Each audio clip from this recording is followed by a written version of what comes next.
So good morning, dear students. So in about this is the conductors when they are placed in external electric field. What are the behaviors shown by that conductor that we have studied? There are mainly 5 points we have studied. ಸರಿನಾ? So 5 points ಅನ್ನ ನಾವೇನ್ ಮಾಡಿದ್ವಿ ಕಲ್ತಿದ್ವಿ.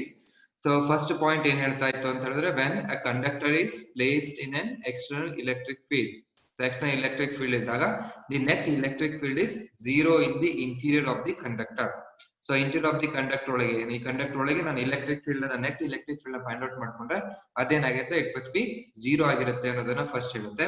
Second ಏನ್ ಹೇಳುತ್ತೆ ಅಂತ ಹೇಳಿದ್ರೆ at the surface of the conductor the electric intensity must be normal R perpendicular ಆಗಿರ್ಬೇಕು ಅಂತ ಹೇಳುತ್ತೆ. ನಾವೇನ್ ಮಾಡಿದ್ವಿ ಇಲ್ಲಿ ಇಲ್ದೇ ಇದ್ರೆ ಏನಾಗುತ್ತೆ ಅಂತ ನಾವು ಅದನ್ನ ಕೇಸನ್ನ ತಗೊಂಡಿದ್ವಿ. So when the electric field is not perpendicular or not normal to the surface, it will help to generate the surface current. But this surface current is not possible in the case of electrostatics because electrostatics means the charges are in rest. So next third case we have studied about the net charge at any point inside the conductor is zero. ಒಂದು conductor ಒಳಗೆ ನಾವು net charges ಗಳನ್ನ ತಗೊಂಡ್ರೆ ಅದೇನಾಗಿರುತ್ತೆ zero ಆಗಿರುತ್ತೆ. ಯಾಕೆ ಅಂತ ಹೇಳಿದ್ರೆ electric field is zero, so therefore Q is equal to zero. Or if there are any extra charges ಗಳಿದ್ರೆ ಏನಾಗುತ್ತೆ due to the properties of electric charges they will go to the surface. So ಇದನ್ನ ನಾವು ಕಲ್ತಿದ್ವಿ. And fourth point, the electric potential is constant at any point inside and on the surface of the conductor. So ನಾವು conductor charge conductor ತಗೊಂಡ್ವಿ ಅಂತ ಹೇಳಿದ್ರೆ charge conductor is an example for equipotential surface. So equipotential surface ಅಂತ ಹೇಳಿದ್ರೆ the surface having the potential same at all the point. So potential same ಇದೆ ಅಂತ ಹೇಳಿದ್ರೆ potential difference ಏನಾಯ್ತು it will be zero ಅಂತ ಆಯ್ತು. Therefore ನಾವೇನ್ ಮಾಡ್ತೀವಿ Vs is equal to constant on the surface ಅಂತ ಬರೀತೀವಿ. And inside the conductor ಅಂತ ತಗೊಂಡಾಗ E is equal to 0 ಅಂತ ಇರುತ್ತೆ. Gauss law ನ ಯೂಸ್ ಮಾಡ್ಕೊಂಡು ನಾವೇನ್ ಮಾಡ್ತೀವಿ ವ್ಯಾಲ್ಯೂ ಆಫ್ V ಅನ್ನ ಫೈಂಡ್ ಔಟ್ ಮಾಡಿದ್ರೆ you will show that it will be constant ಆಗಿರುತ್ತೆ ಅಂತ ನಮಗೆ ಸಿಗುತ್ತೆ. So electric potential is constant at any point inside and outside the surface of the conductor. ಆಮೇಲೆ electric field inside the cavity of any charged conductor is zero. So ಅಂದ್ರೆ ಒಂದು conductor ತಗೊಂಡೆ charge conductor ತಗೊಂಡಿದ್ದೀರಾ, ಅದರೊಳಗೆ ನೀವೇನಾದ್ರೂ ಒಂದು hole ಮಾಡಿದ್ರೆ ಹಾಲೋ space ನ create ಮಾಡಿದ್ರೆ ಅದ್ರೊಳಗೆ ನಾನು ಎಲೆಕ್ಟ್ರಿಕ್ ಫೀಲ್ಡ್ ನ ಫೈಂಡ್ ಔಟ್ ಮಾಡಿದ್ರೆ ಇಟ್ ವಿಲ್ ಬಿ ಝೀರೋ ಅಂತ ನಮಗೆ ಆಗುತ್ತೆ. ಸರಿನಾ? ಇವೆಲ್ಲ ನಾವು ಕಲ್ತಿದ್ದೀವಿ. ಈಗ ಕಂಡಕ್ಟರ್ ಅಂತ ನಾವು ಕಂಡಕ್ಟರ್ ಏನ್ ಮಾಡ್ತಿದ್ವಿ ಡೇ ಟು ಡೇ ಲೈಫ್ ಅಲ್ಲಿ we are going to use this conductors. ಹೌದಾ? ಯೂಸ್ ಮಾಡ್ತೀವ ಕಂಡಕ್ಟರ್ಸ್ ಗಳನ್ನ. ನಿಮ್ ಮನೆಯಲ್ಲಿ ಟಿವಿ ಇರ್ಬೋದು ಅಥವಾ ಫ್ರಿಡ್ಜ್ ಇರ್ಬೋದು ಆರ್ ಐರನ್ ಬಾಕ್ಸ್ ಇರ್ಬೋದು, ಮೊಬೈಲ್ ಇರ್ಬೋದು, ಇವೆಲ್ಲ they are nothing but the conductors. So electronic devices ಗಳಂತ ನಾವು ಅದನ್ನ ಕರಿತೀವಿ. ಸೊ ಮೊಬೈಲ್ಸ್ ಗಳನ್ನ ಟಿವಿ, ರೇಡಿಯೋ ಆಗಿರ್ಬೋದು, ಕಂಪ್ಯೂಟರ್ ಆಗಿರ್ಬೋದು, ಅಂಡ್ ದಿಸ್ ರೆಫ್ರಿಜರೇಟರ್ ಆಗಿರ್ಬೋದು, ಇವನ್ನೆಲ್ಲ ನಾವೇನ್ ಮಾಡ್ತೀವಿ ಅಂತ ಹೇಳಿದ್ರೆ ಇಟ್ ಈಸ್ ನಾವು ಕಂಡಕ್ಟರ್ಸ್ ಅಂತ ಮೆಟಾಲಿಕ್ ಕಂಡಕ್ಟರ್ಸ್ ಗಳಂತ ನಾವು ತಗೊಂಡಿರ್ತೀವಿ. ಸೊ ಮೇನ್ ಆಗಿ ನಾವೇನ್ ಮಾಡ್ತೀವಿ ಅಂತ ಹೇಳಿದ್ರೆ ಈ ಫಿಫ್ತ್ ಪ್ರಾಪರ್ಟಿ ಇದೆ ಅಲ್ವಾ? ಸೊ ಇಲ್ಲಿ ಏನ್ ಹೇಳ್ತಿದೆ electric field inside the cavity of any charge conductor is zero ಅಂತ ಹೇಳ್ತಾ ಇದೆ. ಅಂದ್ರೆ ಇಲೆಕ್ಟ್ರಿಕ್ ಫೀಲ್ಡ್ ಹೊರಗಡೆ ಎಷ್ಟೇ ಇಲೆಕ್ಟ್ರಿಕ್ ಫೀಲ್ಡ್ ಇತ್ತು, ಸೊ ಇಲ್ಲಿ ಹೊರಗಡೆ ನಿಮ್ಗೆ ಏನಾದ್ರು ಎಲೆಕ್ಟ್ರಿಕ್ ಫೀಲ್ಡ್ ತುಂಬಾ ಜಾಸ್ತಿ ಎಲೆಕ್ಟ್ರಿಕ್ ಫೀಲ್ಡ್ ಇದೆ, ಬಟ್ ನೀವು ಒಳಗಡೆ ಇದ್ರೆ ಏನಾಗುತ್ತೆ, ಸೊ ಈ ಹೊರಗಡೆ ಬಂದಿರೋ ಎಲೆಕ್ಟ್ರಿಕ್ ಫೀಲ್ಡ್ ಇದ್ರೊಳಗೆ ನಿಮ್ಗೆ ಏನ್ ಮಾಡೋದಿಲ್ಲ, ಇಫೆಕ್ಟ್ ಮಾಡೋದಿಲ್ಲ. ಸೇಮ್ ಈಗ ಏನಾಗ್ತದೆ, ಮಳೆಗಾಲ ಒಂದ್ ಸ್ವಲ್ಪ ಮಳೆ ತುಂಬಾ ಜಾಸ್ತಿ ಬರ್ತಾ ಇದೆ, ಹೊರಗಡೆ ನಮ್ಗೆ ತುಂಬಾ ಜಾಸ್ತಿ ಮಳೆ ಬರುತ್ತೆ. ಸೊ ಬರ್ತಾ ಇದೆ, ಮಳೆ ಬರ್ತಾನೆ ಇದೆ.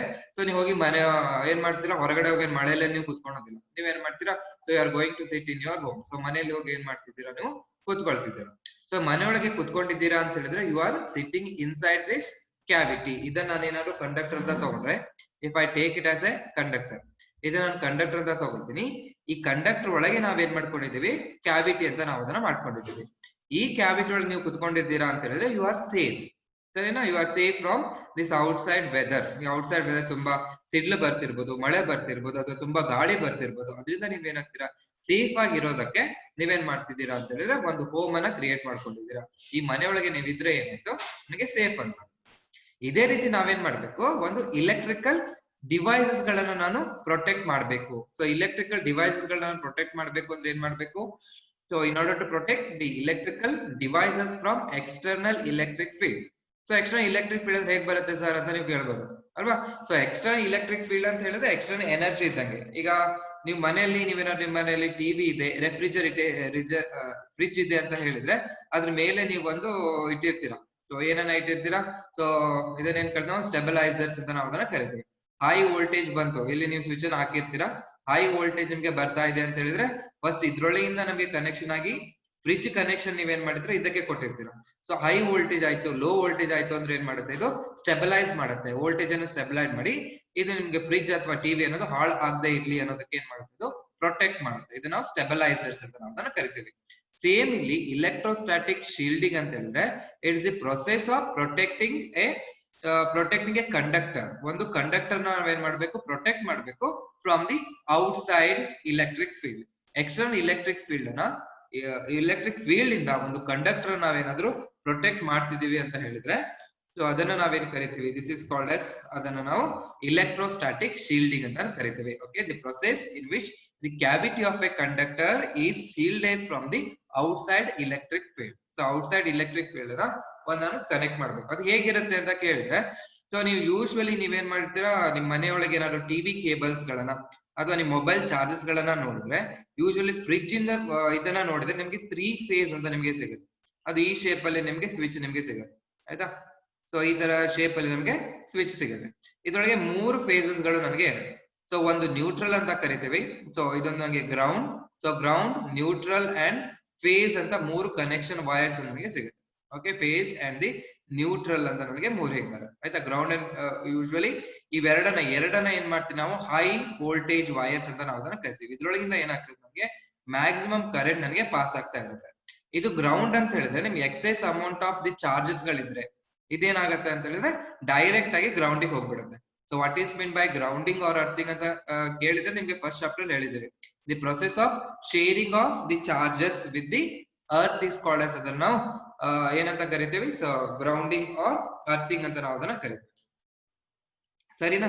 ಸೊ ಇಲ್ಲೇನ್ ಮಾಡ್ಬೇಕು ನಾವು, ಇಲೆಕ್ಟ್ರೋಸ್ಟಾಟಿಕ್ ಶೀಲ್ಡಿಂಗ್ ಅಂತ ಹೇಳಿದ್ರೆ ಒಂದು ಕ್ಯಾವಿಟಿ ಇದೆ, ಇದ್ಯಾವುದೋ ಒಂದು ನನಗೆ ಕಂಡಕ್ಟರ್ ಇದೆ. So let us consider this as A one conductor, ಒಂದು ಮೆಟಾಲಿಕ್ ಕಂಡಕ್ಟರ್. ಈ ಮೆಟಾಲಿಕ್ ಕಂಡಕ್ಟರ್ ಒಳಗೆ ನಾವೇನ್ ಮಾಡಿ, ಒಂದು ಕಂಡಕ್ಟರ್ ಇದೆ, ಇದ್ರೊಳಗೆ ಇನ್ನೊಂದು ನಾವು ಅಪರೇಟರ್ಸ್ ಗಳನ್ನ ಇಟ್ಟಿರ್ತೀವಿ. ಸರಿನಾ. ಇದ್ರೊಳಗೆ ಏನಾಗ್ತದೆ, ನನಗೆ ಎಕ್ಸೆಸ್ ಆಫ್ ವೋಲ್ಟೇಜ್ ಬರ್ತಾ ಇದ್ರೆ ಇದ್ರೊಳಗೆ ನಾವು ಇಟ್ಟಿರ್ತೀವಲ್ಲ ಈ ಕ್ಯಾವಿಟಿ ಒಳಗೆ ಇನ್ನೂ ಒಂದು ನೀವು ಇಟ್ಟಿದ್ದೀರಾ ಅಂತಂದ್ರೆ ದಿಸ್ ವಿಲ್ ಬಿ ಪ್ರೊಟೆಕ್ಟೆಡ್. ಇದನ್ನ ಏನ್ ಮಾಡ್ತೀವಿ ನಾವು, ಪ್ರೊಟೆಕ್ಟ್ ಮಾಡ್ತೀವಿ from outside electric field.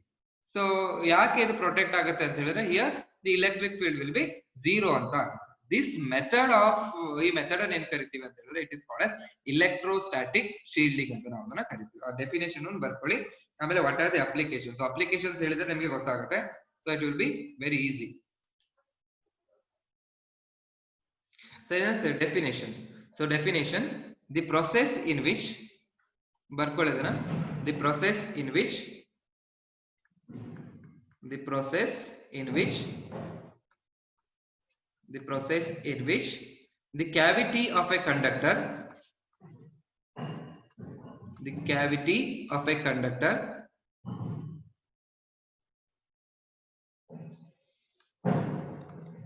cavity of the conductor is shielded from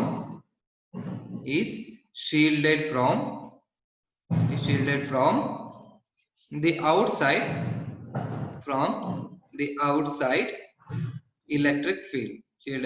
outside electric field. So this process is called as, ಈ process ಅನ್ನು ನಾವು electrostatic shielding ಅಂತ ನಾವು ಅದನ್ನ ಕರಿತೀವಿ. Okay, so agar what are the applications, 1 minute.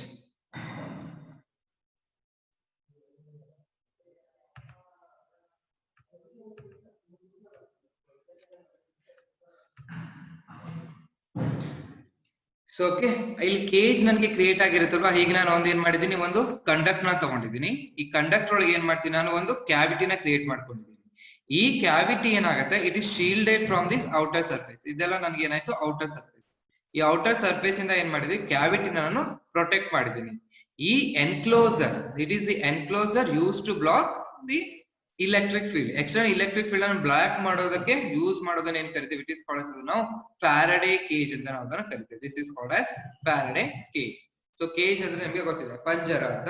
So ನಾವ್ ಯಾವ್ದನ್ನ ಪಂಜರದೊಳಗೆ ಇಡ್ತಾ ಇದೀವಿ ಅಂತ ಹೇಳಿದ್ರೆ ಒಂದು ಕಂಡಕ್ಟರ್. ಈ ಕಂಡಕ್ಟರ್ ನನಗೆ ಏನಾಗ್ಬೇಕು, ಸೇಫ್ ಆಗ್ಬೇಕು. ಈ ಕಂಡಕ್ಟರ್ ಸೇಫ್ ಆಗ್ಲಿ ಅಂತ ಏನ್ ಮಾಡ್ತೀವಿ, ಅದಕ್ಕೆ ಅದ್ರ ಸುತ್ತದಲ್ಲಿ ಏನ್ ಮಾಡಿರ್ತೀವಿ ಅಂತ ಹೇಳಿದ್ರೆ ಇನ್ನೊಂದು ಕಂಡಕ್ಟರ್ ನ ಯೂಸ್ ಮಾಡ್ತಿರ್ತೀವಿ. ಎಕ್ಸ್ಟರ್ನಲ್ ಎಲೆಕ್ಟ್ರಿಕ್ ಫೀಲ್ಡ್ ಏನಾಗುತ್ತೆ, here the external electric field E is equal to ನನಗೆ 0 ಆಗುತ್ತೆ, because it is a cavity. So ಈ ಕ್ಯಾವಿಟಿ ಒಳಗೆ Q is equal to 0 ಇರೋದ್ರಿಂದ ನನಗೆ E is equal to 0 ಬರುತ್ತೆ. ಈ ಕ್ಯಾವಿಟಿ ಒಳಗೆ ನೀವು ಏನಾದ್ರೂ ಅಪರೇಟರ್ಸ್ ಗಳನ್ನ ಇಟ್ರೆ ಅದೇನಾಗುತ್ತೆ, it is protected from the external electric field. This process is called ಅಂತ ನಾವು ಇಲೆಕ್ಟ್ರೋಸ್ಟಾಟಿಕ್ ಶೀಲ್ಡಿಂಗ್ ಅಂತ ನಾವು ಕರೀತೇವೆ. ಸೊ ದಿ ಫ್ಯಾರಡೆ ಕೇಜ್ ಅಂತ ಹೇಳಿದ್ರೆ it is the enclosure use to block electric field. So electric field ಅನ್ನ ಬ್ಲಾಕ್ ಮಾಡೋದಕ್ಕೆ use ಮಾಡೋ ಎನ್ಕ್ಲೋಸರ್ ನಾವೇನು ಕರಿತೀವಿ, ಫ್ಯಾರಡೆ ಕೇಜ್ ಅಂತ ನಾವು ಕರಿತೀವಿ. ಸೊ ಹಾಗಾದ್ರೆ ಎಲ್ಲಿದೆ ಅಪ್ಲಿಕೇಶನ್ ಅಂತ ನೋಡಿ. So applications electrostatic shielding. Electrostatic shielding is used to protect sensitive components of electronic devices from external electronic disturbance. So external electronic disturbance ಅಂತ ಹೇಳಿದ್ರೆ ಹೈ ವೋಲ್ಟೇಜ್ ಬರೋದು, ಲೋ ವೋಲ್ಟೇಜ್ ಬಂದ್ರೆ ಏನಾಗುತ್ತೆ ಅಂತ ಹೇಳಿದ್ರೆ so it will be damaged. ಆ damage ಅನ್ನ protect ಮಾಡೋದಕ್ಕೆ ಏನ್ ಮಾಡ್ತೀವಿ, we are going to use this electrostatic shielding ಅನ್ನ ನಾವು ಏನ್ ಮಾಡ್ತೀವಿ, ಯೂಸ್ ಮಾಡ್ತಿದ್ವಿ. ಸೊ ಸೆಕೆಂಡ್ ನೋಡಿ, ಇದು ನಿಮ್ಗೆ ಗೊತ್ತಿರುತ್ತೆ, the thunderstorm accompanied by the lightning. It is safer to sit inside a car or in a bus rather than under a tree or on the open ground. So ಗೊತ್ತಾಯ್ತಾ ಇದು? So ತುಂಬಾ thunderstorm ಬರ್ತಿದೆ ಅಂತ ಹೇಳಿದ್ರೆ ಸಿಡ್ಲು ಗುಡುಗು ಎಲ್ಲಾನು ಇದೆ. ಅವಾಗ ನೀವೇನ್ ಮಾಡ್ತೀವಿ, ತುಂಬಾ ಮಳೆ ಬರ್ತಿದೆ ಅಂತ ಹೇಳಿದ್ರೆ ನೀವೇನ್ ಮಾಡ್ಬಾರ್ದು, ಮರದ ಕೆಳಗೆ ಕುತ್ಕೋಬಾರ್ದು. ನಿಮ್ಗೆ ಹೇಳಿರ್ತಾರೆ ಎಲ್ಲಾ ಕಡೆ ನ್ಯೂಸ್ ಎಲ್ಲ ಬರ್ತದೆ, ಮರದ ಕೆಳಗೆ ಕುತ್ಕೊಂಡಾಗ ಓಪನ್ ಗ್ರೌಂಡ್ ಅಲ್ಲಿ ಇದ್ದಾಗ ಸೊ ಸಿಡಿಲ್ ಹೊಡೆದು ಇಷ್ಟು ಜನ ಸತ್ತೋಗಿದ್ದಾರೆ, ಕುರಿ ಸತ್ತೋಗಿದೆ, ಅವೆಲ್ಲ ನಮ್ಗೆಲ್ಲ ನ್ಯೂಸ್ ಎಲ್ಲ ಬರ್ತಾ ಇದೆ. ಸೊ ಮರದ ಕೆಳಗಡೆ ಕುತ್ಕೊಂಡ್ರೆ ಏನಾಗುತ್ತೆ, this tree acts as A good conductor. ಇದು ನಮಗೆ ಗುಡ್ ಕಂಡಕ್ಟರ್. ಹೇಗೋ ನಮ್ಗೆ ವಾಟರ್ ಇಲ್ಲಿ ಬಿದ್ದಿರುತ್ತೆ, ಮಳೆಯಿಂದ ವಾಟರ್ ಬಿದ್ದಿರುತ್ತೆ, the water is also good conductor. ಸರಿನಾ? ಈಗ ಏನಾಗುತ್ತೆ, ನಿಮ್ಗೆ ಲೈಟ್ನಿಂಗ್ ಬರ್ತಿದೆ ಅಂತ ಹೇಳಿದ್ರೆ it is nothing but the high voltage. ಇದು ನನಗೆ ಹೈ ವೋಲ್ಟೇಜ್. ಈ ಹೈ ವೋಲ್ಟೇಜ್ ಅನ್ನ ಏನ್ ಮಾಡುತ್ತೆ, ಈ ಟ್ರೀನು ನನಗೆ ಕಂಡಕ್ಟ್ ಮಾಡುತ್ತೆ ಅಂಡ್ ದಿಸ್ ವಾಟರ್ ನನಗೆ ಕಂಡಕ್ಟ್ ಮಾಡುತ್ತೆ. ಬಟ್ ನೀವು ಇಲ್ಲಿ ಕುತ್ಕೊಂಡಿರ್ತೀರಾ, ನಿಂತ್ಕೊಂಡಿರ್ತೀರಾ ಅಂದ್ರೆ you are also good conductor. So ನೀವು ಏನ್ ಮಾಡ್ತೀರಾ, ಕರೆಂಟ್ ಅನ್ನ ಪಾಸ್ ಮಾಡ್ತೀರಾ. ಸೊ ದಟ್ ಏನಾಗುತ್ತೆ ಅದು ನೆಕ್ಸ್ಟ್ ನಿಮ್ಗೆ ಗೊತ್ತಿದೆ. ಸೊ ಇದನ್ನ ಏನ್ ಮಾಡ್ತೀವಿ ಅಂತ ಹೇಳಿದ್ರೆ, ಇದನ್ನ ಅವಾಯ್ಡ್ ಮಾಡ್ಬೇಕು ಅಂತ ಹೇಳಿದ್ರೆ better you sit inside a car. So car ಒಳಗೆ ಕುತ್ಕೊಳ್ಳಿ ಆರ್ ಬಸ್ ಒಳಗೆ ಕುತ್ಕೊಳ್ಳಿ ಅಂತ ಹೇಳ್ತಾ ಇದ್ದಾರೆ. ಸೊ ಕಾರ್ ಅಥವಾ ಬಸ್ ಒಳಗೆ ಕುತ್ಕೊಂಡ್ರೆ ಏನಾಗುತ್ತೆ ಅಂತ ಹೇಳಿದ್ರೆ, ಕಾರ್ ಇನ್ ಔಟರ್ ಶೇಪ್ ಏನಾಗಿದೆ, it is made up of metal. So ಯಾವುದೇ ಕಾರ್ ಅನ್ನ ನೀವೇನ ಪರ್ಚೇಸ್ ಮಾಡಿದೀರಾ ಅಥವಾ ಮನೆಯಲ್ಲಿ ನಿಮ್ಮ ಹತ್ರ ಕಾರ್ ಇದೆ, ಟ್ರ್ಯಾಕ್ಟರ್ ಇದೆ, ಬಸ್ ಇದೆ ಅಂತ ಹೇಳಿದ್ರೆ ಫುಲ್ ಕವರಿಂಗ್ ಇರುತ್ತೆ ಅದಕ್ಕೆ. ಸೊ ಟ್ರ್ಯಾಕ್ಟರ್ ಅಲ್ಲಿ ಕವರಿಂಗ್ ಇರೋದಿಲ್ಲ. ಓಕೆ, ಸೊ ಇದೊಂದು ಬಸ್ ಅಂತ ಹೇಳಿದ್ರೆ, ಸೊ ಇದೊಂದು ಬಸ್ ಇದೆ. ಸೊ ಹೀಗೆ ಒಂದು ಬಸ್ ಅನ್ನ ತಗೊಂಡಿದ್ದೀವಿ. So this are 2 are the tyres. ಇದು ಏನಾಗಿದೆ ಅಂತ ಹೇಳಿದ್ರೆ ಮೆಟಲ್ ಬಾಡಿ. ಇದನ್ನು ಮೆಟಲ್ ಬಾಡಿ, ಇದ್ರ ಒಳಗೆ ನೀವೆಲ್ಲ ಒಂದ್ ಕಡೆ ಕುತ್ಕೊಂಡಿದ್ದೀರಿ. So you are sitting inside this. ಇಲ್ಲಿ ಕುತ್ಕೊಂಡಿದ್ದೀರಿ. ಸೊ ಕುತ್ಕೊಂಡಿದ್ದಾಗ ಏನಾಯ್ತು, ನಿಮ್ಗೆ ಲೈಟ್ನಿಂಗ್ ಇಲ್ಲಿ ಹೊಡೆದಿರೋದು ಈ ಮೆಟಲ್ ಬಾಡಿ ಇಂದಾನೆ ಏನಾಗುತ್ತೆ, ಸೊ ಗ್ರೌಂಡ್ ಗೆ ಹೋಗಿ ಪಾಸ್ ಆಗುತ್ತೆ, ಗ್ರೌಂಡ್ ಆಗುತ್ತೆ. ನೀವೇನ್ ಮಾಡ್ತೀರಿ, you are sitting inside this cavity. ಈ ಕ್ಯಾವಿಟಿ ಒಳಗೆ ನೀವು ಕುತ್ಕೊಂಡಿದ್ದೀರಾ. ಸೊ ಈ ಕ್ಯಾವಿಟಿ ಒಳಗೆ ಕುತ್ಕೊಂಡಾಗ ಏನಾಗುತ್ತೆ, ಈ ಎಲೆಕ್ಟ್ರಿಕ್ ಫೀಲ್ಡ್ ಬರ್ತಿರೋದು ಇದು ಬ್ಲಾಕ್ ಆಗ್ತಿದೆ. ಅವಾಗ ಈ ಕ್ಯಾವಿಟಿ ಏನಾಗುತ್ತೆ, this cavity acts as A Faraday cage ಆಗಿ ನಮಗೆ ಆಕ್ಟ್ ಆಗುತ್ತೆ. So it is nothing but the Faraday cage ಆಗಿ ನಮಗೆ ಆಕ್ಟ್ ಆಗುತ್ತೆ. ಸೊ ಅದಕ್ಕೆ ನಿಮ್ಗೆ ಏನಾದ್ರು ಮಳೆ ಬರ್ಬೇಕಾದ್ರೆ ಗುಡ್ಡು ಸಿಡ್ಲು ಬರ್ತಾ ಇದೆ ಅಂತ ಹೇಳಿದ್ರೆ better you sit inside the car. ಅಲ್ಲಿ ಏನು ವೆಹಿಕಲ್ಸ್ ಇದೆ ಆ ವೆಹಿಕಲ್ಸ್ ಒಳಗೆ ಕುತ್ಕೋಬೇಕು. ಅದು ಮರದ ಕೆಳಗೆಲ್ಲ ಕುತ್ಕೊಂಡು ಅಥವಾ ಓಪನ್ ಗ್ರೌಂಡ್ ಅಲ್ಲಿ ಕುತ್ಕೊಂಡ್ರೆ ಆದಷ್ಟು ಬೇಗ ಏನಾಗುತ್ತೆ ಅಂತ ನಿಮಗೆ ಗೊತ್ತಿದೆ. ಓಕೆ, ಸೊ ಇಲ್ಲಿ ನಾವು ಇದನ್ನು ಯೂಸ್ ಮಾಡ್ತೀವಿ. And one more electronic shielding is used in designing of TV cables. So ಯಾರಾದ್ರೂ ಟಿವಿ ಕೇಬಲ್ಸ್ ಅನ್ನ ನೋಡಿದೀರಾ, ಓಪನ್ ಮಾಡಿ ನೋಡಿದೀರಾ? ಟಿವಿ ಕೇಬಲ್ ಯಾರು ಓಪನ್ ಮಾಡಿ ನೋಡಿದೀರಾ? ಓಪನ್ ಮಾಡಿ ನೋಡಿದ್ರೆ ಏನಿರುತ್ತೆ ಅಂತಾರೆ ಹೇಳಿ, ನೋಡಿದ್ದೀರಾ? ಅದು ನೋಡದೇ ಇದ್ರೆ ಮತ್ತೆ ಮನೆಗೆ ಹೋಗಿ ಟಿವಿ ಕೇಬಲ್ ಅನ್ನ ಮತ್ತೆ ಕೇಳಕ್ ಹೋಗ್ಬೇಡಿ. ಕಿತ್ತಿದ್ರೆ ಮತ್ತೆ ಅದನ್ನ ಹಾಕೋದು ತುಂಬಾ ಕಷ್ಟ, ಸರಿನಾ? ಒಂದು ಟಿವಿ ಕೇಬಲ್ ಅನ್ನ ನೀವು ಓಪನ್ ಮಾಡಿ ನೋಡಿದ್ರೆ, so if it is A TV cable, ಇದ್ರ ಮೇಲೆ ಫಸ್ಟ್ ಏನಿರುತ್ತೆ, ಒಂದು ಪ್ಲಾಸ್ಟಿಕ್ ಕೋಟಿಂಗ್ ಇರುತ್ತೆ, ಆಯ್ತಾ? ಇದ್ಮೇಲೆ ಒಂದು ಪ್ಲಾಸ್ಟಿಕ್ ಕೋಟಿಂಗ್ ಇರುತ್ತೆ. ಆಮೇಲೆ ಇದ್ರೊಳಗೆ ಏನ್ ಮಾಡಿರ್ತಾರೆ, ಇನ್ಸುಲೇಟಿಂಗ್ ಮಟೀರಿಯಲ್. ಸೊ ಒಂದು ವೈಟ್ ನಿಮ್ಗೆ ಅಲ್ಲಿ ಒಂದು ಮಟೀರಿಯಲ್ ತರ ನಿಮ್ಗೆ ಕಾಣಿಸುತ್ತೆ. ಆಮೇಲೆ ಅದ್ರೊಳಗೆ ಏನಾಗುತ್ತೆ, ಒಂದು ಕೋಟಿಂಗ್ ಇರುತ್ತೆ. ಅಗೇನ್ ಅದ್ರೊಳಗೆ ಒಂದು ಇದಿರುತ್ತೆ, ಮೆಟಾಲಿಕ್ ಒಂದು ಬಾಡಿ ತರ ಪೈಪ್ ತರ ಇರುತ್ತೆ. ಆಮೇಲೆ ಅದ್ರೊಳಗೆ ಒಂದು 2, 3, 4, 5 ವೈರ್ಸ್ ಗಳು ಏನ್ ಮಾಡಿರ್ತಾರೆ, ಹೀಗೆ ನಮಗೆ ಕೊಟ್ಟಿರ್ತಾರೆ, ಆಯ್ತಾ? ಆರ್ ಇನ್ನೊಂದು ಓನ್ಲಿ ಒಂದು ಸಿಂಗಲ್ ವೈರ್ ಇರುತ್ತೆ, ಒಂದು ಸ್ಟ್ರೇಟ್ ಒಂದು ಕಾಪರ್ ವೈರ್ ಅನ್ನ ಕೊಟ್ಟಿರ್ತಾರೆ.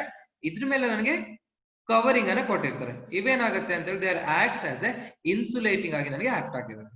ಸೊ ಇಲ್ಲಿ ಏನ್ ಮಾಡ್ತಿದೆ ಇವೆಲ್ಲ ಕವರಿಂಗ್ ಅಂತ ಹೇಳಿದ್ರೆ, they R protecting this instrument. ಅಂದ್ರೆ ವೈರ್ ಅನ್ನ ಏನ್ ಮಾಡುತ್ತೆ, ಔಟ್ಸೈಡ್ ಎಲೆಕ್ಟ್ರಿಕ್ ಫೀಲ್ಡ್ ಅನ್ನೋದು ಪ್ರೊಟೆಕ್ಟ್ ಮಾಡೋದಕ್ಕೆ. That is electrostatic shielding is used to design the TV cables. So TV cables ಗಳನ್ನ ಡಿಸೈನ್ ಮಾಡೋದಕ್ಕೆ ಏನ್ ಮಾಡ್ತಾರೆ, electrostatic shielding ಗಳನ್ನ ನಾವು ಯೂಸ್ ಮಾಡ್ತೀವಿ. That is very important.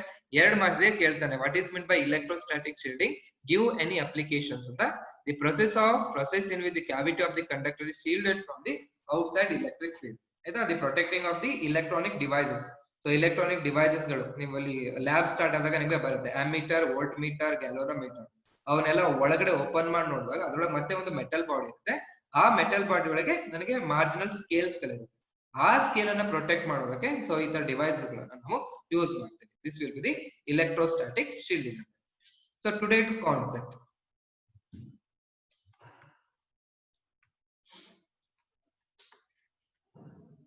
So idistu gottaita? Yes sir. So this will be called as the electrostatic shielding. So next concept.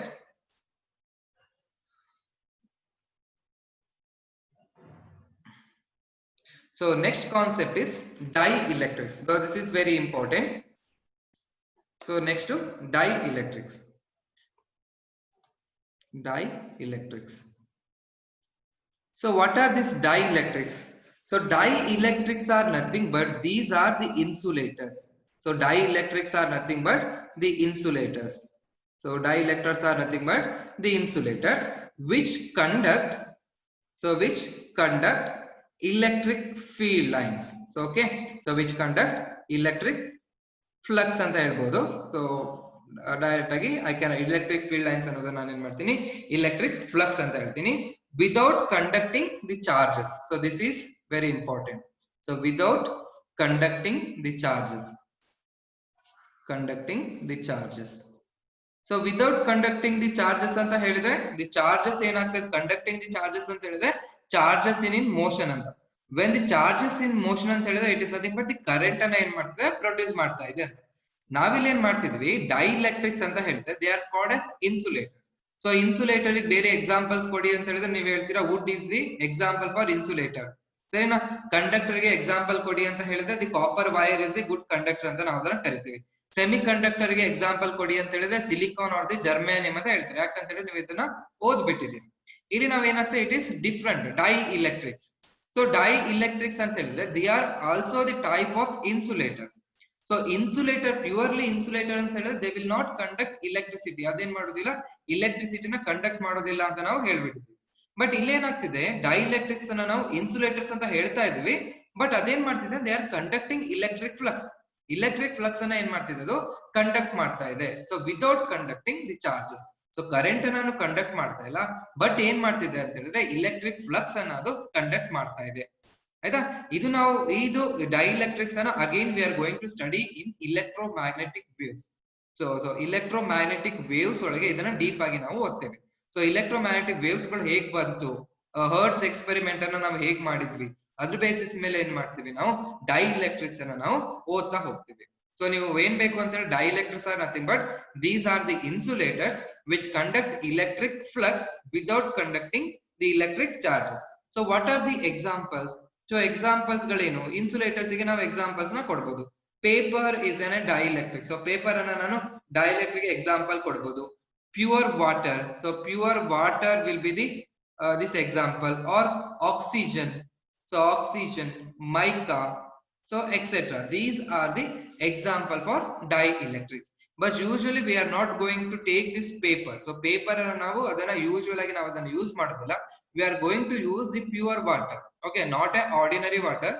Ordinary water la pure water is example, oxygen is example, mica and carbon dioxide. So these are called as the example for the dielectrics in the current.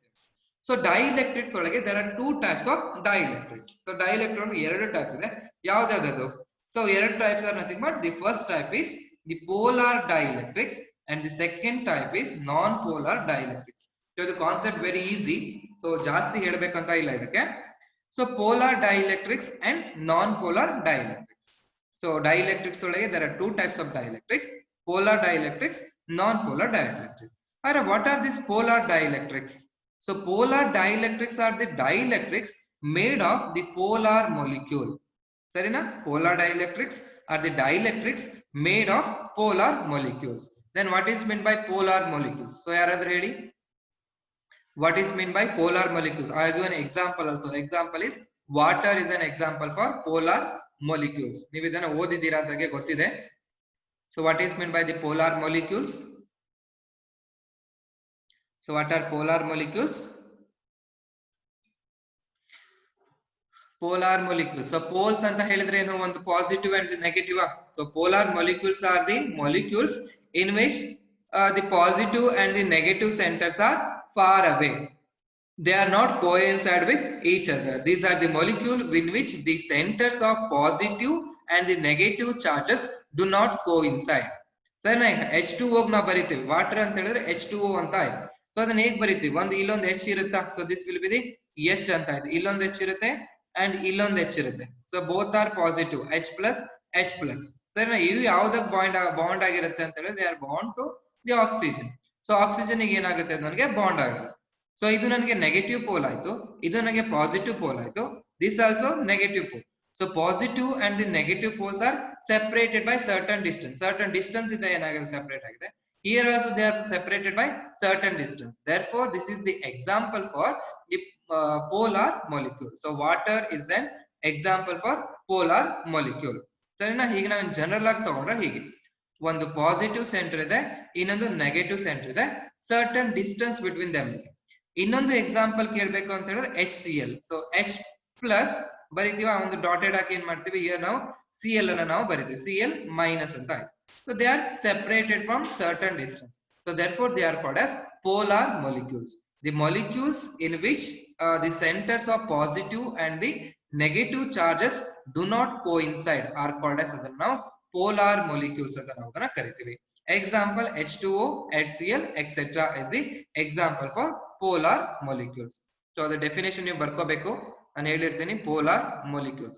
So polar molecules ಅಂತ ಹೇಳಿದ್ರೆ these are the molecules in which the center positive and the negative centers do not coincide each other. ಎಲ್ಲೂ ನನಗೆ coincide ಆಗಿಲ್ಲ, but they are separated by the small distance ಆಗಿರುತ್ತೆ. ಇದನ್ನ ನಾವು polar molecules ಅಂತ ಕರಿತೀವಿ. ಹಾಗಾದ್ರೆ what is meant by non-polar dielectrics? So non-polar dielectrics are the dielectrics made up of polar molecules. So polar molecules in the form ಆಗಿರೋ dielectrics ಗಳನ್ನು ನಾವು ಏನ್ ಕರಿತೀವಿ, ನಾನ್ ಪೋಲಾರ್ ಡೈಎಲೆಕ್ಟ್ರಿಕ್ಸ್ ಅಂತ ಕರಿತೀವಿ. So then what are the example for non-polar dielectric? So that is oxygen is example, and the nitrogen molecule is an example, hydrogen molecule is an example, and the carbon dioxide is an example for this non-polar dielectrics. ಸರಿನಾ, non-polar dielectrics, non-polar molecules ಅಂದ್ರೆ ಏನಾಗಬೇಕು, so non-polar molecules. So non polar molecules ಅಂತ ಹೇಳಿದ್ರೆ ಇಲ್ಲಿ ಏನಾಗಬೇಕು, the polar molecules ಅಂತ ಹೇಳಿದ್ರೆ the centre of positive and the negative centres are do not coincide, ಅದೇನಾಗಿಲ್ಲ ಕೋಇನ್ಸೈಡ್ ಆಗಿದೆ. ಸೊ ನಾನ್ ಪೋಲಾರ್ ಮೊಲಿಕ್ಯೂಲ್ಸ್ ಅಂತ ಹೇಳಿದ್ರೆ the centres of positive and the negative centres are coincide with each other. So molecules they have, so ಏನಾಗುತ್ತೆ ಅಂದ್ರೆ ಸಿಮೆಟ್ರಿನ form ಮಾಡಿರುತ್ತೆ. So ಹೀಗಿರುತ್ತೆ, ಒಂದು ಹೀಗಿದೆ ಅಂತ ಹೇಳಿದ್ರೆ this will the positive centre and this will be the negative centre. ಹೀಗಿದ್ದಾಗ ಏನಾಗ್ತಿದೆ ಅಂತ ಹೇಳಿದ್ರೆ they are called as non polar molecules ಅಂತ ನಾವು ಅದನ್ನ ಕರಿತೀವಿ. ಮತ್ತೆ ಇದಕ್ಕೇನಿರುತ್ತೆ ಅಂತ ಹೇಳಿದ್ರೆ this non polar molecules they will possess the symmetry. So they will possess the symmetry. So symmetry explain ಮಾಡ್ಬೇಕಂತ ನೀವು ಎಕ್ಸಾಂಪಲ್ ಏನ್ ಮಾಡಿದ್ ನಾವು, H2 is an example for non molecule ಅಂತ ಹೇಳಿದ್ವಾ. ಸೊ ಆಗ ಏನಾಗುತ್ತೆ ಅಂದ್ರೆ ಹೀಗೆ ತಗೋ, so this will be the H ಆಯ್ತು. So again you can see here, so ಇಲ್ಲಿಂದ ಏನಾಗುತ್ತೆ ಇನ್ನೊಂದು H ಇರುತ್ತೆ, ಎರಡು ಸಾರಿ so this will be H. ಹೀಗೆ ಇನ್ನೊಂದನ್ನ ಏನ್ ಮಾಡ್ಬೇಕು, ಇದಕ್ಕೆ ಜಾಯಿನ್ ಮಾಡ್ಬೇಕು. ಸೊ ಜಾಯಿನ್ ಮಾಡಿದಾಗ ಏನಾಯ್ತು, so H plus H plus they are farming H2 molecule ಅಂತ. So H2 molecule is an example for the non-polar molecule. Okay, the non-polar molecules are the molecules in which the centers of the ions, that is positive or negative ions, they do not coincide each other. Sorry, they will coincide each other. So idrolage coincide ಆಗಬೇಕು, idrolage non coincide ಆಗಬೇಕು. They are separated by the certain distance. ಇಲ್ಲಿ ನನಗೆ unsymmetry ಬರುತ್ತೆ. So here you can see the unsymmetry. ಇಲ್ಲಿ H plus ಏನಾಗಿದೆ, ಇವೆಲ್ಲ ನನಗೆ small size ಇದೆ. O ಏನಾಗ್ತಿದೆ ಅಂದ್ರೆ they are in bigger in size. Here it will be the smaller in size. ಇದು ನನಗೆ smaller in size ಇದೆ, ಇದು ನನಗೆ ಏನಾಗಿದೆ ಅಂತ ಹೇಳಿದ್ರೆ bigger in size ಇದೆ. So therefore ಇಲ್ಲಿ ಏನಾಗ್ತದೆ, ನನಗೆ unsymmetry, ನನಗೆ asymmetry ನನಗೆ ಫಾರ್ಮ್ ಆಗ್ತಾ ಇದೆ. ಇಲ್ಲಿ ನನಗೆ ಏನಿರುತ್ತೆ, ಸಿಮೆಟ್ರಿ ನನಗೆ ಫಾರ್ಮ್ ಆಗ್ತಾ ಇರುತ್ತೆ. ಸೊ ಸಿಮೆಟ್ರಿ ಅಂತ ಹೇಳಿ ಎರಡು ಏನಾಗುತ್ತೆ, ಸೈಜ್ ಏನಾಗಿರ್ಬೇಕು ಆಲ್ಮೋಸ್ಟ್ ಸೇಮ್. ಇದೇ ರೀತಿ ಆಕ್ಸಿಜನ್ ಗೆ ಬರೀಬೇಕು. So oxygen so oxygen molecule ಅಂತ ನನಗೆ, so it is taken as the O2 molecule ಅಂತ ನಮಗೆ. ಆಮೇಲೆ N2 ಮೊಲಿಕ್ಯೂಲ್ ತಗೋಬೇಕು. ಆಮೇಲೆ ಕಾರ್ಬನ್ ಡೈಆಕ್ಸೈಡ್. ಆ ಕಾರ್ಬನ್ ಡೈಆಕ್ಸೈಡ್ ನೀವು ಎಕ್ಸ್ಪ್ಲೇನ್ ಮಾಡೋದಕ್ಕೆ ನಿಮ್ಗೆ ಬರುತ್ತೆ, ನಿಮ್ ಕೆಮಿಸ್ಟ್ರಿ ಅದನ್ನ ನೀವು ಓದ್ತೀರಾ. ಸೊ CO2, ಸೊ ಹೀಗಿರುತ್ತೆ ನಿಮ್ಗೆ, ಸಿ ಬರ್ದು double bond O, so double bond O ಅಂತ ಹೀಗೆ ಓದಿರ್ತೀವಿ ಆಯ್ತಾ. ಸೊ ಇಲ್ಲಿ ನಾನು ಡೈಪೋಲ್ ಮೊಮೆಂಟ್ ಅನ್ನು ಫೈಂಡ್ ಔಟ್ ಮಾಡಿದಾಗ ಇದು ಈ ಡೈರೆಕ್ಷನ್ ಇದೆ, ಇದಕ್ಕೆ ಅಪೋಸಿಟ್ ಆಗಿ ನನಗೆ ಈ ಡೈರೆಕ್ಷನ್ ಇದೆ. ಸೊ ಎರಡು ಡೈಪೋಲ್ ಮೂಮೆಂಟ್ ಇಂದ ಏನಾಗುತ್ತೆ, ಡೈಪೋಲ್ಗಳು ಎರಡು ಕ್ಯಾನ್ಸಲ್ ಆಗಿ ಅದನ್ನ ಏನ್ ಮಾಡ್ತಾರೆ ಅಂತ ಹೇಳಿದ್ರೆ they are considered as a non polar molecule ಅಂತ ನಾವು ಅದನ್ನ ತಗೋತೀವಿ. ಅದನ್ನ ನಿಮ್ಗೆ ಡೀಪ್ ಆಗಿ ನಿಮ್ಗೆ ಕೆಮಿಸ್ಟ್ರಿ ಕ್ಲಾಸಸ್ ಅಲ್ಲಿ again you are going to study, ಅಥವಾ ನೀವು ಸ್ಟಡಿ ಮಾಡಿರ್ಬೋದು polar molecules and non polar molecules.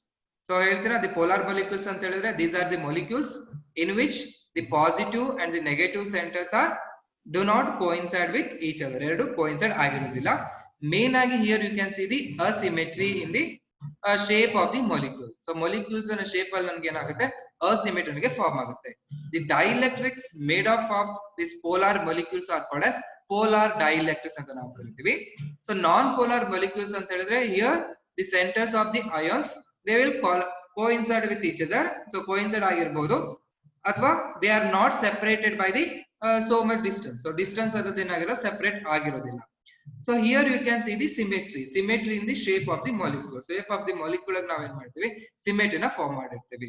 So dielectrics made up of non-polar molecules are called as non-polar dielectrics ಅಂತ ಕರಿತೀವಿ. Example, the hydrogen molecule, oxygen molecule, nitrogen molecules and carbon dioxide molecule is an example for this non-polar dielectrics. Okay, ಇಷ್ಟು ಗೊತ್ತಾಯ್ತಾ? So polar molecules and the non-polar molecules and polar dielectrics and the non-polar dielectrics. So ಏನಾದ್ರು doubt ಇದ್ರೆ ಕೇಳಿ ಇದ್ರೊಳಗೆ. Doubt ಇದೆನಾ, ಅರ್ಥ ಆಗ್ತಿದೇನಾ? ನಿಮ್ಗೆ ಹೇಳಕ್ ಆಗದೆ ಇದ್ರು ಮೆಸೇಜ್ ಅಲ್ಲಿ ಹಾಕಿ, ಟೆಕ್ಸ್ಟ್ ಅಲ್ಲಿ ಹಾಕಿ, ಸೊ ಅರ್ಥ ಆಗ್ತಿದೇನಾ ಇಲ್ಲ ಅಂತ. ಅರ್ಥ ಆಗ್ತಿದೇನಾ? ಸೊ ಓಕೆ, ಸೊ ಇನ್ನೊಂದು ಕಾನ್ಸೆಪ್ಟ್ ಇದೆ, ಸೊ ಹಾಗಾದ್ರೆ ಅದನ್ನ ಮಾಡ್ಬೇಡಿ. ಈಗ ಹೇಳ್ತಿರೋದು ನಿಮ್ಗೆಲ್ಲ ಇದು ಈಸಿ ಕಾನ್ಸೆಪ್ಟ್ ಇದು, ಸೊ ಬೇಗ ನಿಮ್ಗೆ ಅರ್ಥ ಆಗುತ್ತೆ. ಅದನ್ನ ಜಾಸ್ತಿ ಎಲ್ಲ ತುಂಬಾ ಜಾಸ್ತಿ ಹೇಳ್ತಾ ಹೋದ್ರೆ ಪ್ರಾಬ್ಲಮ್, ಪದೇ ಪದೇ ಹೇಳಿದ್ದೆ ಅಂತ ನಮ್ಗೆ ಅನಿಸ್ತಾ ಇರುತ್ತೆ ಅದಕ್ಕೆ ಆಯ್ತಾ. The next concept, so next concept ಅಂದ್ರೆ ಏನ್ ಮಾಡ್ಬೇಕು, ಈ ಡೈಎಲೆಕ್ಟ್ರಿಕ್ಸ್ ಅನ್ನೋದು ಏನಂತ ನನಗೆ ಗೊತ್ತಾಯ್ತು. ಈ ಡೈಎಲೆಕ್ಟ್ರಿಕ್ಸ್ ಅನ್ನ ಏನ್ ಮಾಡ್ಬೇಕು ಅಂತ ಹೇಳಿದ್ರೆ, ಸೊ ಲಾಸ್ಟ್ 10 ಮಿನಿಟ್ಸ್ ಇದೆ, ಈ ಡೈಎಲೆಕ್ಟ್ರಿಕ್ಸ್ ಅನ್ನ ಏನ್ ಮಾಡ್ಬೇಕು ಅಂತ ಹೇಳಿದ್ರೆ ಎಕ್ಸ್ಟರ್ನಲ್ ಇಲೆಕ್ಟ್ರಿಕ್ ಫೀಲ್ಡ್ ಅಲ್ಲಿ ಇಡ್ಬೇಕು. ವೆನ್ so effect of ಇದು, so effect of external electric field on the dielectrics. So this is very important. So effects of external electric field on the dielectrics. ಈಗ ನನ್ನ ಹತ್ರ ಎರಡು ಡೈಎಲೆಕ್ಟ್ರಿಕ್ಸ್ ಇದೆ, ಆ ಎರಡು ಡೈಎಲೆಕ್ಟ್ರಿಕ್ಸ್ ಅನ್ನ ನಾನು ಒಂದನ್ನು ಇಟ್ಟು ಇನ್ನೊಂದನ್ನ ಇಟ್ಟು ನಾನು ನೋಡ್ಬೇಕು. ಸೊ ಏನಾಗುತ್ತೆ ಅಂತ ನೋಡ್ಬೇಕು. ಫಸ್ಟ್ ಏನ್ ಮಾಡ್ತೀನಿ, I am going to choose the polar dielectrics. So polar dielectrics. So when polar dielectrics is placed in an external electric field, first polar dielectrics ಅಂತ ಹೇಗಿರುತ್ತೆ ಅಂತ ನೋಡಿ. So they form the asymmetry, ಅದಕ್ಕೆ asymmetry ಇರುತ್ತೆ ನನಗೆ. So ಹೀಗಿರುತ್ತೆ, ಇದು ನನಗೆ positive ಆಯ್ತು ಅಂದ್ರೆ ನೆಗೆಟಿವ್ ಸೆಂಟರ್ ಹೀಗಿರುತ್ತೆ, ಇದು ನೆಗೆಟಿವ್ ಆಯ್ತು ಅಂದ್ರೆ ಹೀಗೆ ಪಾಸಿಟಿವ್ ಇರುತ್ತೆ ಒಂದು ಸೆಂಟರ್, ಇದು ನನಗೆ ಪಾಸಿಟಿವ್ ನೆಗೆಟಿವ್ ಹೀಗೆ, ಸೊ ನೆಗೆಟಿವ್ ಪಾಸಿಟಿವ್ ಹೀಗೆ ಅದು ರ್ಯಾಂಡಮ್ ಆಗಿ ಓರಿಯೆಂಟ್ ಆಗಿರುತ್ತೆ. ಇದು ನನಗೆ ಪಾಸಿಟಿವ್, ಸರಿನಾ? ಹೀಗೆ ಅದು ರ್ಯಾಂಡಮ್ ಓರಿಯೆಂಟೇಶನ್ ಒಳಗೆ ನನಗೆ ಇರುತ್ತೆ. ಇದು ನನಗೆ negative, so positive and the negative. So when E is equal to 0, external electric field ನನಗೆ ಏನಾಗಿದೆ, ಇಲ್ಲಿ ನನಗೆ 0 ಇದೆ. So due to this asymmetry ನನಗೆ net dipole moment, so net dipole moment P is equal to 0. So ಈ case ಒಳಗೆ ನನಗೆ P is equal to 0. ಯಾಕೆ 0 ಅಂತ ಹೇಳಿದ್ರೆ, ಇದರಿಂದ ನನಗೆ ಬಂದಿರೋ ಡೈಪೋಲ್ ಮೂಮೆಂಟ್ ಇದನ್ನ P1 ತಗೊಳ್ತೀನಿ, this will I will take P2, P3, P4, P5. ಇವೆಲ್ಲ ಏನಾಗಿದೆ ಅಂತ ಹೇಳಿದ್ರೆ ರ್ಯಾಂಡಮ್ ಆಗಿ ಅರೇಂಜ್ ಆಗಿದೆ. ಸೊ ರ್ಯಾಂಡಮ್ ಆಗಿ ಅರೇಂಜ್ ಆದಾಗ ನೆಟ್ ಅಂತ ತಗೊಂಡಾಗ ಏನಾಗುತ್ತೆ, ಇದು ಡೈಎಲೆಕ್ಟ್ರಿಕ್, ಅದು ಡೈಎಲೆಕ್ಟ್ರಿಕ್ ಮೊಮೆಂಟ್ ಇದೆ, so dipole moment it will cancel with the other dipole moment of remaining dipoles. So ಅವಾಗ ಏನಾಯ್ತು ಅಂತ ಹೇಳಿದ್ರೆ ನೆಟ್ ಡೈಪೋಲ್ ಮೊಮೆಂಟ್ ಏನಾಯ್ತು, ಇಟ್ ವಿಲ್ ಬಿ 0. ಯಾಕೆ 0 ಆಗಿರುತ್ತೆ ಅಂತ ಹೇಳಿದ್ರೆ, because they are oriented randomly ಅಂತ. ಇದಕ್ಕೆ ಏನ್ ಮಾಡ್ಬೇಕು, ನಾನು ಎಕ್ಸ್ಟರ್ನಲ್ ಎಲೆಕ್ಟ್ರಿಕ್ ಫೀಲ್ಡ್ ಅನ್ನು ಕೊಡ್ಬೇಕು. So again I will take consider this as a this dielectric. ಇದಕ್ಕೆ ಏನ್ ಮಾಡ್ತೀನಿ ನಾನು ಎಕ್ಸ್ಟರ್ನಲ್ ಇಲೆಕ್ಟ್ರಿಕ್ ಫೀಲ್ಡ್ ನಾನು ಅಪ್ಲೈ ಮಾಡ್ತೀನಿ. So external electric field apply ಮಾಡಿದಾಗ ಏನಾಗುತ್ತೆ, so electric field and start from the positive, ಇದನ್ಗೆ ಪಾಸಿಟಿವ್ ಆಯ್ತು, ಇದನ್ಗೆ ನೆಗೆಟಿವ್ ಅಂತ ಆಯ್ತು. ಸೊ ಈ ಡೈಎಲೆಕ್ಟ್ರಿಕ್ಸ್ ಒಳಗೆ ಪಾಸಿಟಿವ್ ಮತ್ತೆ ನೆಗೆಟಿವ್ ಇದೆ ಅಲ್ವಾ, ಸೊ ಈ ಪಾಸಿಟಿವ್ ಚಾರ್ಜ್ ಏನಾಗುತ್ತೆ, they will align themself in the direction of electric field, ಹೀಗೆ ಅದು ಮೂವ್ಮೆಂಟ್ ಆಗುತ್ತೆ. ಸೊ ಈ ಕಡೆ ನನಗೆ ಪಾಸಿಟಿವ್ ಇರೋದ್ರಿಂದ ಏನಾಗುತ್ತೆ, ಈ ಕಡೆ ನೆಗೆಟಿವ್ ಬರಬೇಕು, ಈ ಕಡೆ ನನಗೆ positive. Again here positive and here it will be negative. So positive negative, here negative positive, negative positive ಅಂತ ಆಯ್ತು. ಈ ತರ ಏನಾಯ್ತದು ಅಲೈನ್ ಆಯ್ತು. ಸೊ ಈ ಕಡೆ ನಾವು ನೋಡಿದ್ರೆ ಈ ಪ್ಲೇಟ್ ಈ ಜಾಗದಲ್ಲಿ ಏನಾಗಿದೆ, ನನಗೆ ಪಾಸಿಟಿವ್ ಕ್ರಿಯೇಟ್ ಆಯ್ತು, ಈ ಕಡೆ ನನಗೆ ನೆಗೆಟಿವ್ ಆಯ್ತು. So positive plates and negative plate separate ಆಯ್ತು. ಇದರಿಂದ ನನಗೆ ಏನಾಯ್ತು ಅಂತ ಹೇಳಿದ್ರೆ ಇನ್ನೊಂದು ನನಗೆ ಇಲೆಕ್ಟ್ರಿಕ್ ಫೀಲ್ಡ್ ಪ್ರೊಡ್ಯೂಸ್ ಆಯ್ತು. That electric field is called as induced electric field ಅಂತ ನಾವು ಅದನ್ನ ಕರಿತೀವಿ. ಸೊ ಲಾಸ್ಟ್ ಕಾನ್ಸೆಪ್ಟ್ ಅಲ್ಲಿ ಕಲ್ತಿದ್ವಲ್ಲ, ಕಂಡಕ್ಟರ್ ನ ಇಟ್ಟಾಗ ಏನಾಗುತ್ತೆ, ಸೇಮ್ ಕೇಸ್ ನನಗೆ ಬರುತ್ತೆ. Okay, when external electric field is 0, E is equal to 0 ಇದ್ದಾಗ the dipoles are arranged randomly in all the direction, therefore the net dipole moment is 0 ಅಂತ. When the same dielectric is placed inside in external electric field, ಇಟ್ಟಾಗ ಏನಾಯ್ತು, the positive charges ಇದೆಯಲ್ಲ, they are aligned in the direction of electric field. Electric field direction align ಆಗುತ್ತೆ. Negative ಏನಾಗುತ್ತೆ, ಅದಕ್ಕೆ opposite ಆಗಿ ಏನಾಯ್ತು, develop ಆಯ್ತು. ಈಗ ಏನಾಯ್ತು, again the positive plate negative plate ಆದಾಗ again the inside this dielectric electric field is produce. This electric field ಅನ್ನು ಏನ್ ಕರಿತೀವಿ, it is called as induced electric field ಅಂತ ನಾವು ಅದನ್ನ ಕರಿತೀವಿ. ಸೊ ಹಿಯರ್ ನೀವು ನೆಟ್ ಡೈಪೋಲ್ ಮೊಮೆಂಟ್ ಅನ್ನು ಫೈಂಡ್ ಔಟ್ ಮಾಡಿದಾಗ it is not equal to 0 ಅಂತ ಬಂತು. ಯಾಕಂತ ಹೇಳಿದ್ರೆ ಎಲ್ಲ ಏನಾಗುತ್ತೆ, ಸೇಮ್ ಲೈನ್ ಅಲ್ಲಿ ಓರಿಯೆಂಟ್ ಆಗ್ತಾ ಇದೆ. So therefore here you can see the net dipole moment ಅಂತ. So this is the behaviour of polar dielectrics when placed in placed in external electric field. So external electric field ಅಲ್ಲಿ ಇಟ್ಟಾಗ ಈ ತರ ನಮಗೆ form. ಈಗ second case, so last case, the non polar dielectrics. So non polar dielectrics ಅನ್ನ external electric field ಅಲ್ಲಿ ಇಟ್ಟರೆ ಏನಾಗುತ್ತೆ ಅಂತ ನೋಡಿದ್ರೆ, ಸೊ ನಾನ್ ಪೋಲಾರ್ ಡೈಎಲೆಕ್ಟ್ರಿಕ್ಸ್ ಅಂದ್ರೆ ಏನು, the centres of the positive and the negative centres are coincide with each other. ಇದು ನನಗೆ ಒಂದು ಸೆಂಟರ್ ಆಯ್ತು, ಇದ್ರೊಳಗೆ positive negative. So this will positive negative, so this will positive negative, so positive negative, positive negative, positive negative. ಯಾವಾಗ ಆಯ್ತು, E is equal to 0. ಇಲ್ಲಿ ನನಗೆ positive ಮತ್ತೆ ನೆಗೆಟಿವ್ ಸೆಂಟರ್ಸ್ ಗಳು ಸೆಪರೇಟ್ ಆಗಿಲ್ಲ, therefore the net dipole moment P is equal to ನನಗೆ 0 ಅಂತ ಆಯ್ತು. ಈಗ ಇದಕ್ಕೆ ಏನ್ ಮಾಡ್ಬೇಕು, I have to apply the external electric field. So ಏನಾಗ್ಬೇಕು, ಎಕ್ಸ್ಟರ್ನಲ್ ಇಲೆಕ್ಟ್ರಿಕ್ ಫೀಲ್ಡ್ ಅಪ್ಲೈ ಮಾಡಿದಾಗ ಈ ಪಾಸಿಟಿವ್ ಮತ್ತೆ ನೆಗೆಟಿವ್ ಸೆಂಟರ್ಸ್ ಏನಾಗಬೇಕು, ದೇ ಮಸ್ಟ್ ಬಿ ಡಿಫ್ರೆಂಟ್ ಆಗ್ಬೇಕು. ಅದೇನಾಗಬೇಕು, ಶೇಪ್ ಚೇಂಜ್. ಶೇಪ್ ಚೇಂಜ್ ಆಗಿ ಏನ್ ಮಾಡಿದ್ರೆ, they were going to form the positive and the negative. Here also this will positive negative, so this will negative positive, so negative positive, negative positive, and here also negative positive. Again ಇಲ್ಲಿ positive, ಈ ಕಡೆ positive ಆಯ್ತು, ಈ ಕಡೆ negative ಆಯ್ತು. Again the electric field is induced. This field is called as induced electric field ಅಂತ ಕರೀತಾರೆ. ಈಗ ನಾನು net dipole moment find out ಮಾಡಿದ್ರೆ it is not equal to ನಮಗೆ 0 ಅಂತ ಆಯ್ತು. So this is the effect of external electric field on the dielectrics of the conductor. So dielectrics ಮೇಲೆ ಹೇಗೆ ಎಫೆಕ್ಟ್ ಆಗುತ್ತೆ ಅರ್ಥ ಆಯ್ತಲ್ವಾ. So it is easy concept. ಯಾಕಂತ ಹೇಳಿದ್ರೆ ನೀವು ಲಾಸ್ಟ್ ನಿನ್ನೆ ಕ್ಲಾಸ್ ಒಳಗೆ effect of conductors, effect of external electric field on the conductor first property ಓದಂಗೆ ಇದೆ. ಇಲ್ಲಿ ನಾನ್ ಪೋಲಾರ್ ಡೈಎಲೆಕ್ಟ್ರಿಕ್ಸ್ ಅಂದ್ರೆ ಏನ್ ಮಾಡ್ತಾ ಇದೆ ಅಂತ ಹೇಳಿದ್ರೆ, ದಿ ಪೋಲ್ಸ್ ಗಳು ಕನ್ಫೈನ್ಡ್ ಆಗಿದೆ, ಪಾಸಿಟಿವ್ ಪಾಸಿಟಿವ್ ಕೋಇನ್ಸೈಡ್ ಆಗ್ಬಿಟ್ಟಿದೆ. ಅವಾಗ ಏನಾಯ್ತು, ನನಗೆ ಡೈಪೋಲ್ ಮೂಮೆಂಟ್ ಇಲ್ಲ. ಪಾಸಿಟಿವ್ ಮತ್ತೆ ನೆಗೆಟಿವ್ ಸೆಂಟರ್ಸ್ ಗಳು ಸೆಪರೇಟ್ ಆದಾಗ ಮಾತ್ರ ನನಗೆ ಡೈಪೋಲ್ ಮೂಮೆಂಟ್ ಇರುತ್ತೆ. ಬಟ್ ಈ ಕೇಸಲ್ಲಿ ಏನಾಯ್ತು ಅಂತ ಹೇಳಿದ್ರೆ dipole moment is 0. Electric field apply ಮಾಡಿದ ತಕ್ಷಣ ಏನಾಯ್ತು ಅಂತ ಹೇಳಿದ್ರೆ ಇವೆರಡು ನನಗೆ ಸೆಪರೇಟ್ ಆಗ್ತದೆ. ಸೆಪರೇಟ್ ಆಗಿ they are producing the electric field. That electric field is called as induced electric field ಅಂತ ನಾವು ಅದನ್ನ ಕರಿತೀವಿ. Okay, so this is about this effect of external electric field on the dielectrics ಅಂತ ಆಯ್ತು. So ಏನಾದ್ರು doubt ಇದ್ರೆ ಕೇಳಿದ್ರು. So ಇವತ್ತಿಗೆ ಇಷ್ಟೇ ನಾನು ಸಾಕು ಮಾಡ್ತೀನಿ. If you have any doubt?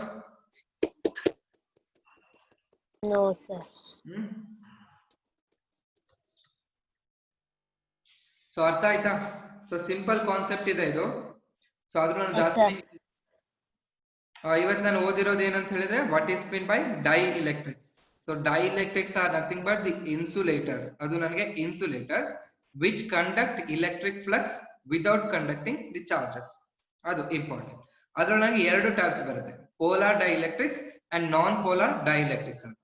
So polar dielectrics ಅಂದ್ರೆ made of polar molecules, non polar ಅಂತ ಹೇಳಿ made of non polar dielectrics. So non-polar molecules. So polar molecules ಗೆ examples ನ ಕೊಡ್ಬೇಕು. Water, so H2O, H2O is an example. ಆಮೇಲೆ ಏನ್ ಮಾಡ್ತೀವಿ, so HCl is an example. ಆಯ್ತಾ? ಆಮೇಲೆ ನಾನ್ ಪೋಲಾರ್ ಡೈಎಲೆಕ್ಟ್ರಿಕ್ಸ್ ಅಂತ ತಗೊಂಡ್ರೆ H2, O2, N2 molecules. These are the example for non-polar molecules ಗೆ ಅದು examples ಆಯ್ತು. The dielectrics made of non-polar molecules ನಾವೇನ್ ಕರಿತೀವಿ ಅಂತ ಹೇಳಿದ್ರೆ non-polar dielectrics ಅಂತ ಕರಿತೀವಿ. ಸೊ ಎರಡು ಡೈಎಲೆಕ್ಟ್ರಿಕ್ಸ್ ಗಳನ್ನ ನಾವು ಸ್ಟಡಿ ಮಾಡೋದು. ಈ ಡೈಎಲೆಕ್ಟ್ರಿಕ್ಸ್ ಅನ್ನ ಏನ್ ಮಾಡ್ಬೇಕು ನಾವು ಎಕ್ಸ್ಟರ್ನಲ್ ಎಲೆಕ್ಟ್ರಿಕ್ ಫೀಲ್ಡ್ ಅಲ್ಲಿ ಇಡಬೇಕು.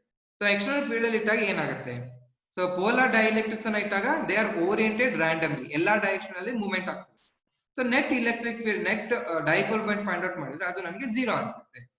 ಅದಕ್ಕೆ ಏನ್ ಮಾಡ್ಬೇಕು, ನಾನು ಎಕ್ಸ್ಟರ್ನಲ್ ಎಲೆಕ್ಟ್ರಿಕ್ ಫೀಲ್ಡ್ ನ ಅಪ್ಲೈ ಮಾಡ್ಬೇಕು. ಅವಾಗ ಏನಾಗುತ್ತೆ, ಪಾಸಿಟಿವ್ ಒಂದ್ ಸೈಡ್ ಹೋಗುತ್ತೆ, ನೆಗೆಟಿವ್ ಒಂದ್ ಸೈಡ್ ಹೋಗುತ್ತೆ. ಸರಿನಾ? ಈಗ ಒಂದ್ ಕ್ಲಾಸ್ ರೂಮ್ ಅಲ್ಲಿ ನಿಮ್ ಪ್ಲೇ ಗ್ರೌಂಡ್ ಗೆ ಬಿಟ್ಟಾಗ ಏನಾಗುತ್ತೆ, ನೀವು ಎಲ್ಲರೂ ಎಲ್ಲಾ ಕಡೆ ಮೂವ್ಮೆಂಟ್ ಆಗ್ತದೆ, ಬಾಯ್ಸ್ ಗರ್ಲ್ಸ್ ಎಲ್ಲ ಮೂವ್ಮೆಂಟ್ ಆಗ್ತಿರ್ತಾರೆ. ಆಮೇಲೆ ಸರ್ ಬಂದು ನಿಮ್ಗೆ ಏನ್ ಮಾಡ್ತಾರೆ, ಬಾಯ್ಸ್ ಒಂದ್ ಕಡೆ ಇರಿ, ಆಮೇಲೆ ಗರ್ಲ್ಸ್ ಒಂದ್ ಕಡೆ ಇದ್ದಾಗ ನೀವು ಎರಡು ಸೆಪರೇಟ್ ಆದ್ರ, ಸೊ ಅದು ಸೆಪರೇಟ್ ಆಯ್ತು ಅಂತ ಹೇಳಿದ್ರೆ ಅಲ್ಲಿ ಏನ್ ಹೇಳ್ತೀವಿ ನಾವು, ಡೈಪೋಲ್ ಮೂವ್ಮೆಂಟ್. ಸೊ ಅದು ನಿಮಗೆ ಕ್ರಿಯೇಟ್ ಆಯ್ತು. ಸೇಮ್ ಪೋಲಾರ್ ಮೊಲಿಕ್ಯೂಲ್ಸ್ ಅನ್ನ ಇಟ್ಟಾಗ, ನಾನ್ ಪೋಲಾರ್ ಮೊಲಿಕ್ಯೂಲ್ಸ್ ಅನ್ನ ಇಟ್ಟಾಗ, ನಾನ್ ಪೋಲಾರ್ ಮೊಲಿಕ್ಯೂಲ್ಸ್ ಇಟ್ಟಾಗ ಏನಾಯ್ತು, ಅವೆರಡು ಕನ್ಫೈನ್ ಆಗಿ ಜೋಡಿ ಆಗಿ. ಆಮೇಲೆ ಏನ್ ಮಾಡಿದ್ರು, ಫೋರ್ಸ್ ಅನ್ನ ಅಪ್ಲೈ ಮಾಡಿದ್ರು, ಪಾಸಿಟಿವ್ ಒಂದ್ ಕಡೆ ಹೋಯ್ತು, ನೆಗೆಟಿವ್ ಒಂದ್ ಕಡೆ ಹೋಯ್ತು. ಸೊ ಅವಾಗ ಏನಾಯ್ತು ಅಂತ ಹೇಳಿದ್ರೆ net dipole movement is created. ಇದನ್ನ ನಾವು ಎಲ್ಲಿ ಯೂಸ್ ಮಾಡ್ತೀವಿ ಅನ್ನೋದಕ್ಕೆ ನೆಕ್ಸ್ಟ್ ಕ್ಲಾಸ್ ಒಳಗೆ ಅಂತ ಹೇಳಿದ್ರೆ ಇಲೆಕ್ಟ್ರೋಮ್ಯಾಗ್ನೆಟಿಕ್ ವೇವ್ಸ್ ಮಾಡ್ಬೇಕಾದ್ರೆ ನಮಗೆ ಅಲ್ಲಿ ಬರುತ್ತೆ. ಓಕೆ, ಎಲ್ಲ ಡೌಟ್ ಇದೆನಾ ಇದ್ರೊಳಗೆ? ಸರಿನಾ? ಅದು ನೋಟ್ಸ್ ಅನ್ನ ಬರ್ಕೊಳ್ಳಿ. Effect of polar electric field ಕಳಿಸ್ತೀನಿ, ಬರಿಬೋದು, ಓನ್ ವರ್ಡ್ಸ್ ಅಲ್ಲಿ ಬರಿಬೋದು, ಪ್ರಜ್ವಲ್ ಆಯ್ತಾ? ಕಳಿಸ್ತೀನಿ, ಬೇಕಾದ್ರೆ ಡಯಾಗ್ರಾಮ್ ಅನ್ನ ಡ್ರಾ ಮಾಡ್ಕೊಂಡು ಬರಿಬೇಕು. Effects of polar electric field notes ಬೇಕಂತ. ಓಕೆ, ಸೊ ಕಳಿಸ್ತೀನಿ ನಿಮ್ಗೆ. ಸೊ ನಾಳೆ ಕ್ಲಾಸ್ ಒಳಗೆ ನೆಕ್ಸ್ಟ್ ಕಾನ್ಸೆಪ್ಟ್ ಅನ್ನು ಮಾಡೋಣ. ಕೆಪಾಸಿಟರ್ಸ್ ನಮಗೆ ಸ್ಟಾರ್ಟ್ ಆಗುತ್ತೆ. Okay, thank you. Thank you, sir. Thank you.